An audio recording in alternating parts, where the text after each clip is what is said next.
What's up, everyone? Mark Garman here on the Determined Show. So, I do this show for multiple reasons, but the main reason is to bring on guests so you can pull inspiration from them.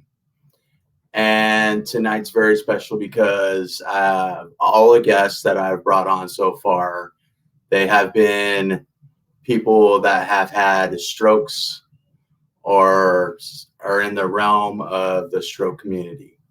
And tonight I'm bringing on Mary Robles, who is not within the stroke community. She has a daughter that has cerebral palsy. Now she's going to come on and talk about her daughter and having to deal with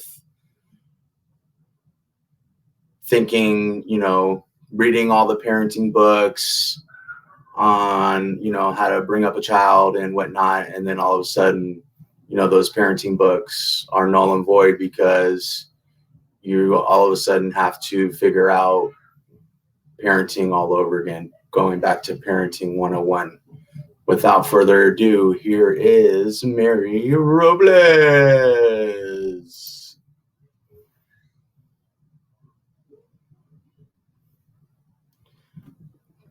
We can't hear you.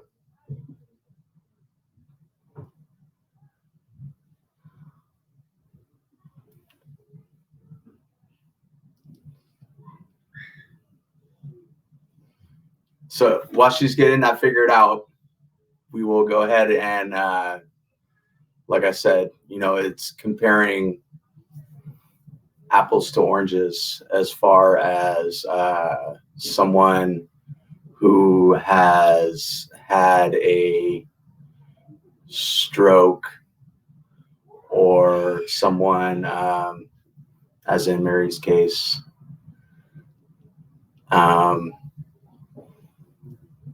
someone that has brought in a child with special needs. And it's kind of, like I said, comparing apples to oranges, but it's kind of the same thing because, when one has a stroke, it's kind of like thrusted into, you're kind of like thrusted into a new realm, and same with a parent who has a child that has had a stroke. So I'm just going to go ahead and get myself in full screen here while she tries to get stuff figured out. Hold on. Let me just switch it real quick. And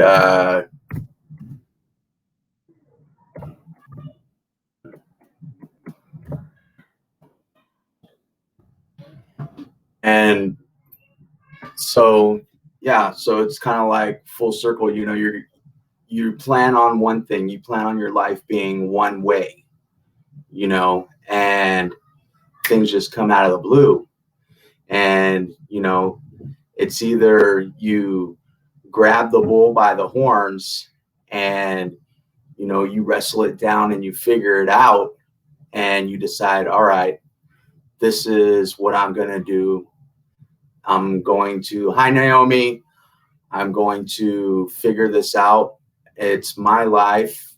I'm taking over here and we're going to get this figured out. So what Mary's going to do is Mary's going to come on the show here and she's going to talk about her daughter and explain a little bit. Hey, George, and explain a little bit about, there we go. Mary. Hi, Mary. Yes, I can hear you now. Give me 1 second.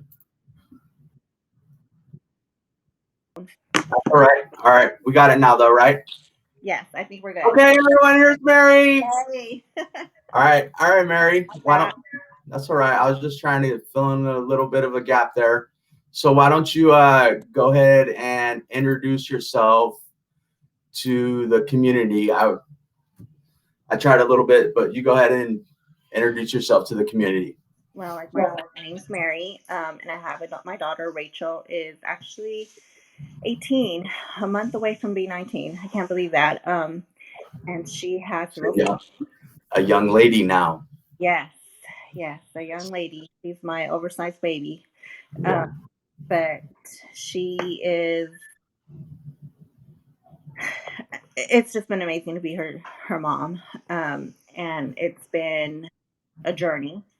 Um, when you said that you read all the parenting books, she's my firstborn, and that's exactly what I did. I read all the parenting books, and it's so funny because when I started seeing things and I went to the doctors, the first thing they said was, "Not every child is like a book." So even though she's not in this milestone yet, just because the book says she should be, it's okay if she's not. Hmm. But deep down, I knew that there was something more, and if you're a first time parent, I was a first time parent and I was young. I was in my 20s. And so I got a lot of, it's not like the books, and a lot of just not negative response from the doctors and from everybody else, but kind of like, you don't really know what you're talking about yet. But you've got to go with your gut. Because Yeah. even though So, first time parent, you've got to go with your gut. yeah. So, did you know at first that she had cerebral palsy? Did you know that anything was wrong with her, or? No. Um, her first year, she was rolling and gooing and doing all the things that babies do. But Mhm. then once we hit that 1 year mark, we started seeing where she wasn't doing anymore. Mm. And that's when I started questioning and wondering, why isn't she standing? Why isn't she grasping yet? She wasn't making any more new sounds.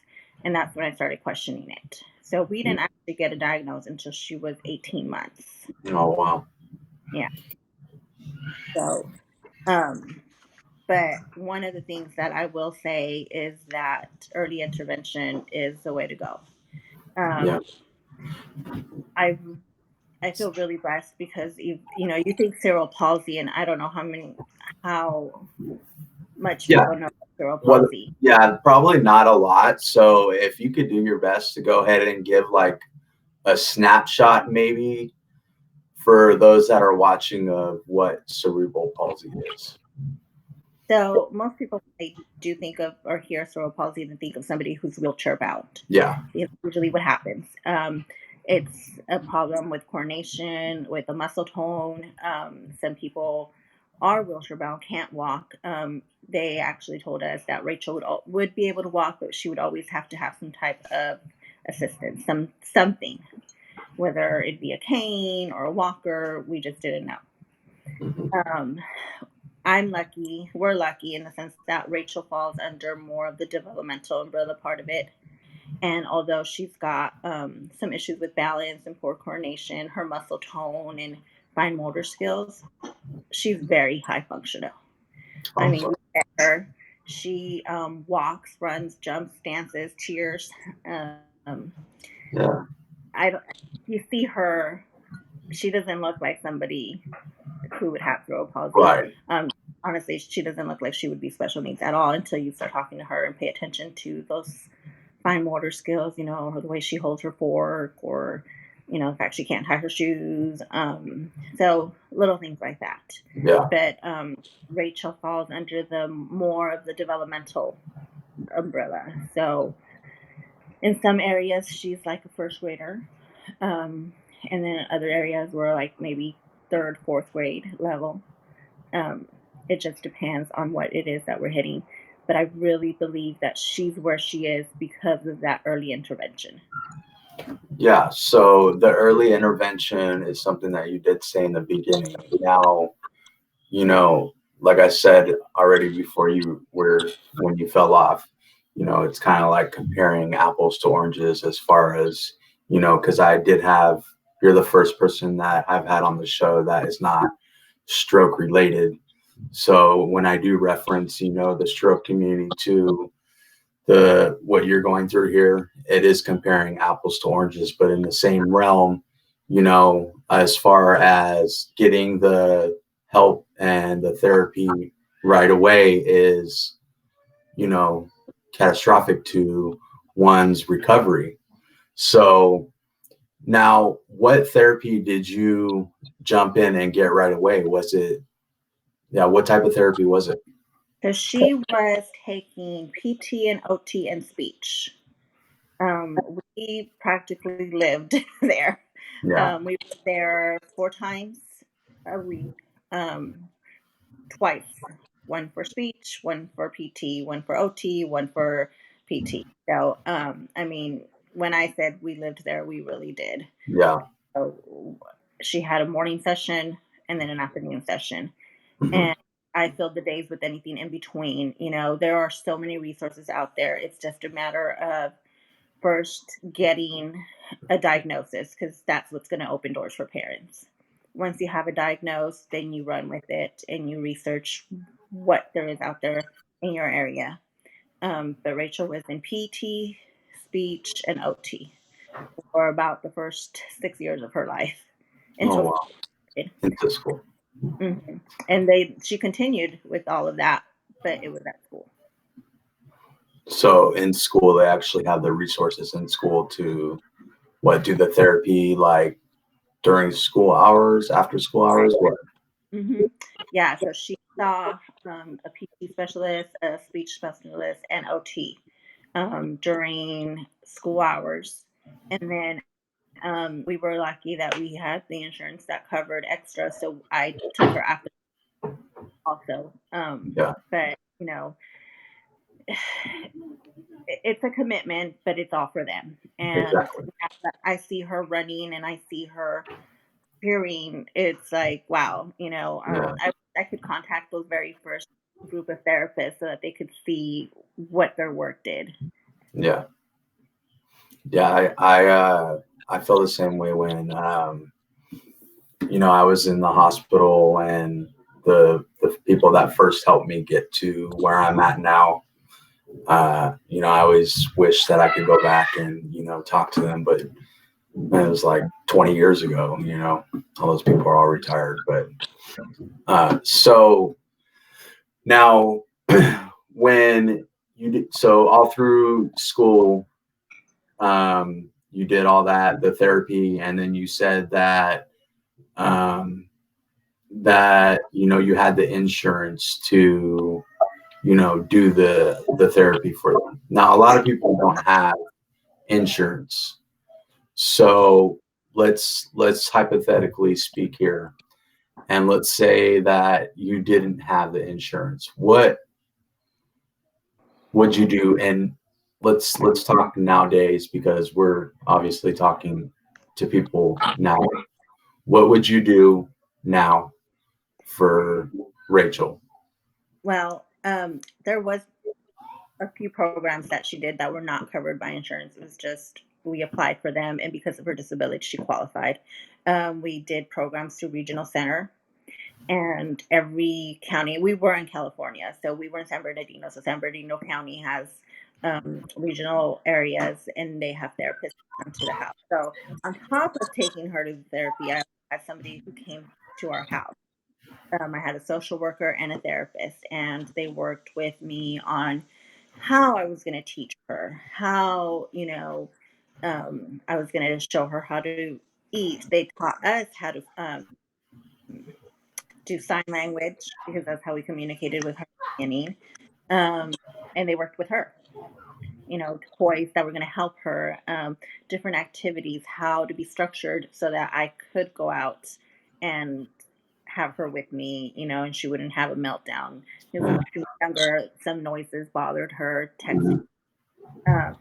Um, worked with all of us. So my son, who was born into all of this, and we were just starting with it, he was actually signing before he was talking, Yeah. because we had that lady come into our house and teach us. Yeah. There are resources out there before they get in school. Once they're in school, the school takes over all of that, and they will provide all those therapists. But again, you have to have that diagnosis. That diagnosis is what's going to open the door, especially once they start school. If you don't have that, they're going to fall through the cracks, and especially someone like Rachel, who's so high functional, looks so normal, they would just expect her. And if she's not keeping up, she'd be labeled as the lazy kid, the bad kid. But if Hmm. you have a diagnosis and you get an IEP, you get a 501, you get the help for them. Yeah. Yeah. Now, so you did speak on bringing in your son into the equation. So what's the age difference between Rachel and Ramses. Ramses? Yeah. Um, Came right there. they are 19 months apart. 19 months apart. So Yes. we got Rachel's diagnosis during my pregnancy, and um, this is all he's known. Yeah. So, um, for us, it's normal. I don't think we think twice about it. We don't wonder why we're getting her plate ready or why she needs help with the shower. Like it just Right. do it. And Yeah. he's had to be the little big brother. And Yeah. that there's been some times where I forget that he is the baby. And so if there's other siblings in the mix in a home, you really have to take time and let that child know they're appreciated, that they are one of, they need that attention too. Hmm. Um, I need that break. My now, I mean, they're both, teenagers now. And so I try to make sure that he gets some alone time to do some activities without Rachel, where he's not having to watch her and feel like he's in charge of her. Because a lot of times I think that I put so much on him. It's like, take care of your sister, to make sure. And he's a kid. Yeah. He's her little brother. She should be watching him. Right. Right. Right. Now you said that when we talked previously that you have like a special day or something like that for Ramses. What exactly is that? So he gets Ramses Day. It started off because of his birthday, and he felt like he wasn't celebrated enough. And I mean, we get so wrapped up with Rachel. Right. The girl ate 12 grapes and we celebrated for a month. So he gets Ramses Day. So he gets to pick one day out of the year, whenever it is, where we do something for him. And it's just about him. It's got nothing to do with Rachel. Whether it's him do something with his friends now that he's older, or, he just gets to pick that day what he wants to do. Nice. Nice. What's up, Ramses? Is that Ramses in the back over there? Yeah, he's sneaking around back He's there. sneaking around back there. Yeah. So now with if you could speak like a little bit more on, obviously, it's just not going to rehab, you know. So like what are some of, the trials and tribulations, that you as a family faced, that Rachel faced, and the hurdles that you guys overcame, and you're triumphant that you can recall. Well, as when she was little, it seems like everything overwhelming. Getting her to take that first step, getting her to, I'll forget when she said mom. I mean, she was almost 6 years when she said mom for the first time. Mhm. But now I feel that as she's getting older, we've been facing more challenges. Like I said, she's very high functioning and looks like a typical kid. And as she got older, people expected more of her. Um, and I had to learn that. When you say people, do you mean like the school system or? Um, Not necessarily the school system, but just like in general, if we were out in the store and somebody said something to her and she didn't know how to respond to it, or they assumed she knew how to do something and she wasn't. Mm. And I don't think, I think that as parents, we hurt more than our children because she doesn't know better, Right. know any different. But as a parent, and I see that, it hurt me, and the mama bear wanted to come out. And so Yeah. learning to deal with all of that has been hard. I've always accommodated her so that nothing would keep us from doing stuff. She was in Girl Scouts. She's done youth group from church since she was little. We've, we go out, we do different trips. I've not allowed her disability to keep us. I've just made the accommodations. Um, and I believe, we need to give them the tools to live Mm, in the world. And so I figured if I have her in a bubble at home, she's never going to learn how to act at a restaurant. right. So all I've done is, I was the Girl Scout mom, just so that she had that extra help. But as Yeah. you get older, you can't be there all the time. Hmm. And I'm learning that now is when we're facing more struggles. Now it's where I can accommodate for her to drive. And that's something she wanted to because she turned 16 and she knew that at 16 you get a license. And for the first time, I had to tell her no. Yeah. And so it's hard dealing with little milestones like that. And you go from when they're kids that you start thinking, how am I going to take care of them? How am I going to take care of them? And as they get older and you get older, you start wondering who's going to take care of them. Yeah. And we're entering Rachel's phasing out of school. This was her last year in school. And so this is new territory for us. Um, she's an adult now. And I've got to figure out, now what? Now what do Yeah. we do for 8 hours out of the day during the week? So there's Yeah. definitely challenges, and there's going to be heartbreaks throughout it all. Um, but you've got to remember that it's about them. 100%. Um, and you're doing the best you can, even with no type of disability. As parents, we sometimes feel we're failing. Hmm. When you throw a disability in the mix, it's a little harder. Yeah. But you just got to keep thinking about their future and their wants and their needs. We actually moved to Kentucky because of Rachel. Um, there were no resources in LA where I'm originally from. Well, there were, but because she's so high functional and it's so crowded, it was going to take forever for her to get those um, help, those Get into the like a program or right. yeah. And there was a program out here, and so we pretty much picked up and left and moved to Kentucky so that she could have something better. And That's awesome. and I don't regret it because I see her and she has thrived here. She's part of Special Olympics. She's done bowling, cheerleading, track and field. I mean, she's even got into cheer with the high school team. How awesome is that? That's so So special. I mean, it's Yes. yes, it's definitely a blessing.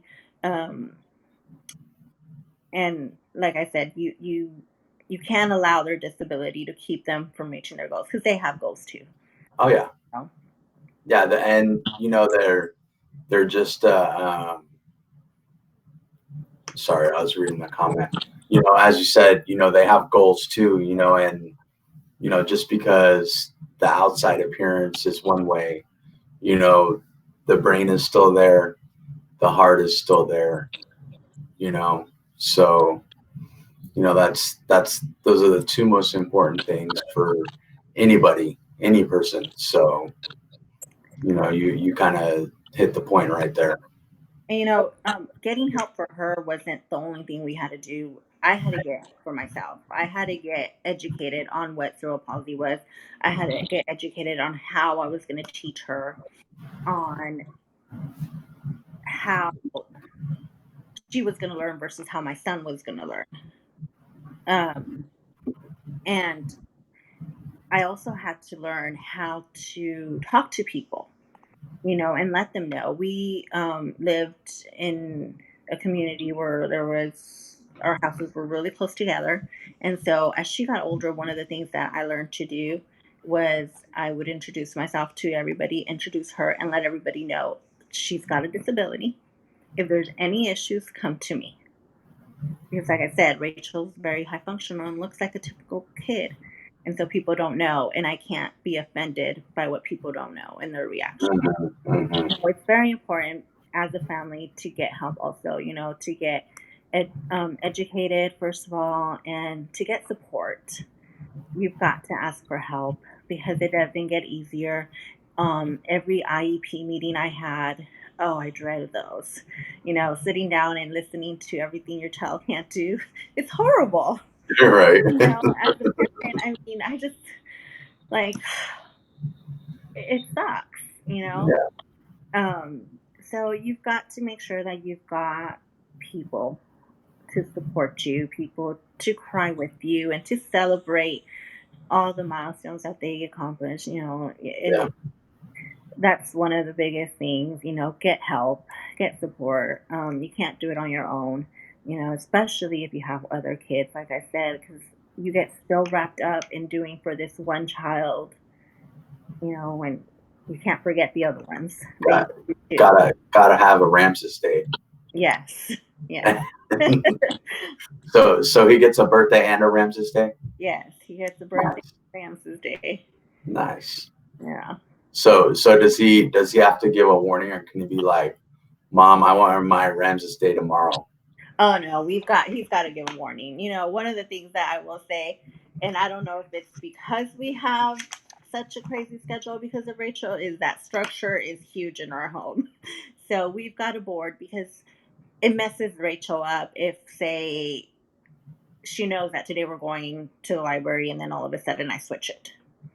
So from when she was little, we had a board with just our schedule on it. So yes, everything is scheduled. Ramses has to let us know ahead of time what we're doing and what day, and we plan it out. So, and if you don't have to open up about this if you don't want to. So, you pointed out that you have everything structured out, um, and if, say for instance, you plan on going to the library and it gets changed, what is her reaction to that? Um, it's gotten better as she's gotten older, Hmm. but we'll hear about it all day. Uh, And it's like, well, we were supposed to do this. Well, we were supposed to do this. And so it's an all day thing of why we couldn't, or it's okay, we're gonna do it, another day. And that's the same thing with anything that, if I teach her that this is how you put your shirt on, that's how you're gonna put your shirt on every time. So any little change will throw her off, and just and as she's gotten older, it's gotten a little bit easier. But it was rough if there was a change of schedule, and she knew that we were doing this on whatever day and we didn't do it. It was a lot of questioning, and all day long we'd talk about that and why it didn't happen. so it's just basically like if it didn't happen, and it's just talking it out and working through it with her, letting her know like kind of why it didn't happen and all that. Yeah. Yeah, yeah. And when she was little, she didn't question anything.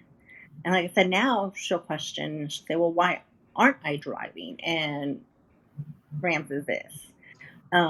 Why can't I do that? I graduated. Her plan was she's going to graduate, pack up, and go back to California, and come visit me once a year.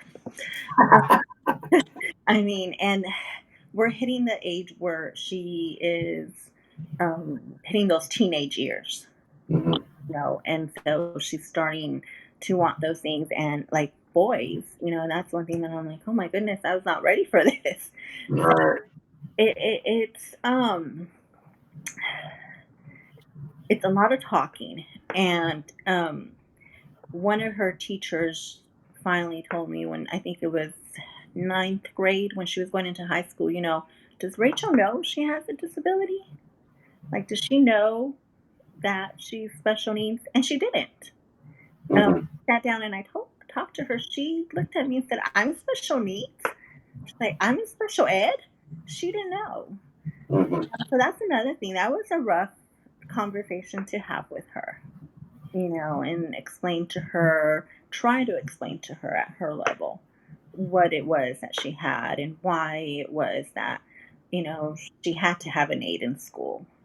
Um, so that's something too that, as they get older, you need to make sure that you're communicating with them what's going on. We had to go through guardianship last year, and I had to explain to her why we were going to court, and try to make her understand why it was that I had to be her guardian, so that I can keep going with her to doctor's appointments, and she was just kind of confused, like, why wouldn't you go? You're my mom. Right, right. As they get older, you need to talk to them and explain to them what's going on, because they have a right to know. Mhm.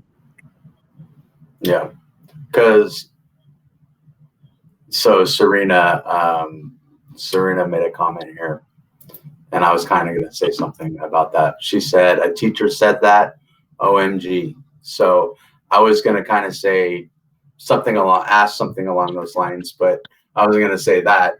But so the teacher pointed that out, that she asked you, does she know that, she has cerebral palsy or that she's special needs, as you said. And so was that kind of like a conversation that the teacher like had with her, or maybe that she asked the teacher, or do you know exactly how that went down? No, it was a conversation I was having with the teacher. We were getting ready to have her transition from junior high to high school, and we were doing an IEP. And they asked if I wanted Rachel to be there, which I've never had Rachel in an IEP meeting before. And so it kind of took me by surprise. I'm like, well, no, why would she be there? And she's like, well, maybe she wants to help choose, what classes she wants to take, or, electives, because she was going to have a little more freedom. Um, and so it wasn't in a bad way that she brought it up. And I'm Right. really kind of glad that she did, because I never thought of explaining things to Rachel. I never thought of letting her know. Because, like I said, to us, it's our normal. She didn't think it differently that mom takes her to the bathroom and helps her with her shower, because that's what we do. Hmm. So it wasn't in a bad way, and I think that it opened the door to help her understand a little more. Um, Again, Rachel's more high functional, um, and she may not understand the whole details of it, but she kind of grasped it a little. So, and she did. Ever since then, she went to IEP meetings, and I think that it was good for her to have some say so in what she wanted to do. Right. So she's very expressive. I mean, she will let you know if she doesn't like something, or if she wants something, or, so it was interesting to hear her input, and see her. That very first meeting, I got to see my daughter as a student, and I got to see things that I was like, you can do that. Yeah, that's so awesome. And Yeah. so it was a good thing. It was a really good thing, because I got to see a completely different side of her. And Oh, that's awesome. Yeah. walked in, and she was like her own little boss, and she talked about what classes she wanted to do, and she said what she didn't like, and so it was a good thing. You're making me cry over here. Oh my gosh. Oh. That's awesome. Yeah. So, jeez. Yeah. So, do you believe that having a child with a disability has changed your perspective on life? Oh, definitely. 100%. Yes. Um, like I said, first time mom, Yeah. think like, oh, my kid's gonna do this, and my kid can't, Hmm. but my kid does things that I don't know I would have if she wasn't special needs. They that verse in the Bible, that you've got to be childlike. Well, Rachel is childlike, and she's never gonna outgrow that. I Hmm. come home and she still runs and hugs me. She's taller than me, and Hmm. she still does that. Um, Hmm. and it's opened my eyes to be more compassionate because she's compassionate. So it's definitely changed me, you know. It's definitely um, opened my eyes to a whole different world. And I just, I can't imagine not having her the way she is. Like, to me, she's perfect. Like, I don't want her to change. Yeah. I don't want to have the sassy teenager, you know. I love that she'll still color with me, you know. I love that, you know, we still, she's like my forever baby. Hmm. But she's opened our eyes. She continues to do that, you know, when something's happening, and she'll see the good in it. And it's so simple for her. Like, then I'm thinking, like, why did I make that so complicated? And Rachel just walks in and she's like, oh, well, do this, you know. Hmm. And so it does change you. It changes you a lot. It's hard. Um, I can't say that I didn't have my hard times and questioned, you know, why, you know, and did I do something in my pregnancy? And there's still times, you know, like I said, as she's getting older, I'm beginning to wonder who's going to take care of her if something happens to me. How much longer can I give her a shower? So there's those hard things that you think about. But at the end of the day, I would not change a thing. You know, she's perfect. She's absolutely perfect to me. Um, and I, you're gonna make me cry now. um, it just, you know, I think I would have missed out on a lot if I didn't have to slow down with her. Oh, yeah, a lot of life experiences, and even a connection, so to speak. I was listening to you just talk right now, and it sounds like you have like a really deep connection, with her, and that probably opened your eyes also to have a deep connection with your son. So it probably opened up, that your heart more to the bonding moment within the family. So And you know, I think that I look at my son and I wonder, you know, if he didn't have all this responsibility, what kind of kid would he be? Because he's a 17-year-old boy, and I mean, he'll come and make dinner for us, you know, and he takes care of his sister, and you know, he just does.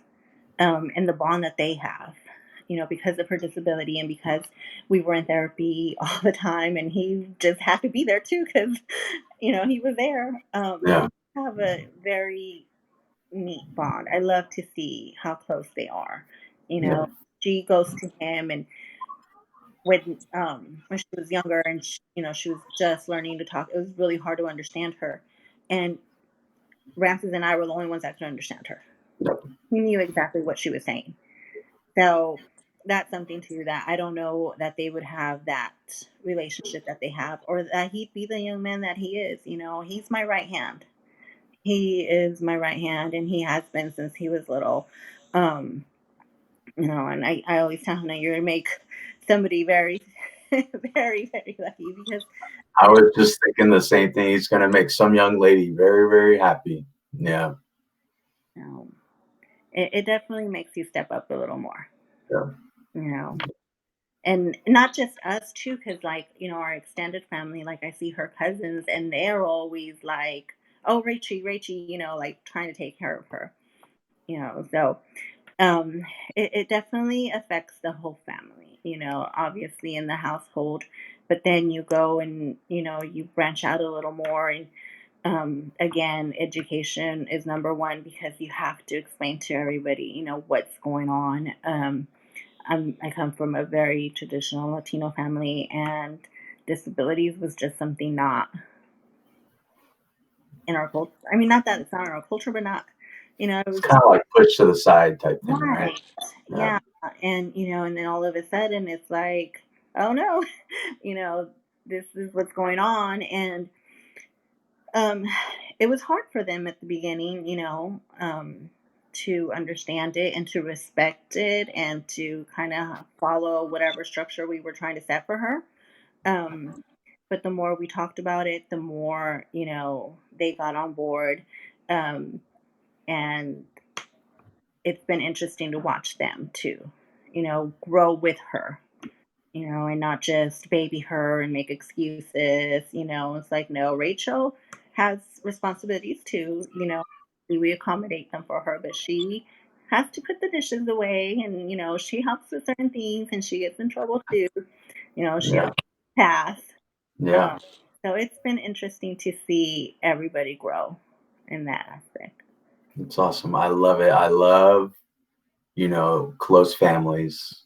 My siblings and I, as you know, are extremely close, and family under my roof, I'm trying to, or they will be, extremely close. They fight like it's WWE up in here every day, but, I like to think it's just a phase. We'll see.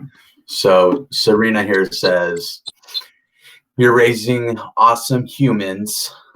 It's a shout out from Serena Mm, to thank you.